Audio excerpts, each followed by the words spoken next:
Meron pong mga bagay na hindi natin napapansin. Davao, halimbawa po yung 911. Nung panahon ni Tatay Digong Mayor, tinawagan niya ang PLDT at saka yung Globe. Sabi niya, gusto ko magkaroon ng 911 dito. Magpapabili ako ng 100 sasakyan para magre-react. Parang sa US. Pagka sa US, kahit na bata, alam ipindot yung 911. Inihingi niya sa Globe at saka sa PLDT na magbigay ng 911. Ayaw ng PLDT. Mahirap yan, sir. Sabi niya, dapat sabi niya, pagpasensya, putang ina niyo. Pagka hindi, kakansila yung permit niyo.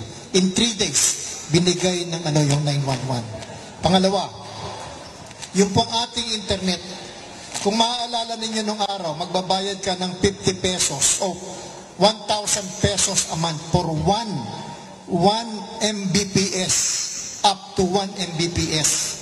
Maalala niyo po nung araw pagka nag-net kayo, palaging roaming, umiikot, di ba? Alam niyo po, loading. Dahil kay Mayor Duterte nung naging presidente siya, pinapasok niya yung Converge. Yung po Converge, hindi mura. Kaya lang, yung PLDT tsaka yung Globe, nagbaba sila ngayon. Ngayon, meron kayong 50 pesos, pwede na kayong mag-internet ng 1 linggo. Di ba? Nung araw, 1,000 pesos, 1 Mbps. Meron pong isang kaso yan. Si Ramon Ang. Si Ramon Ang, pinipilit nila na baka daw pwedeng mag-caretaker.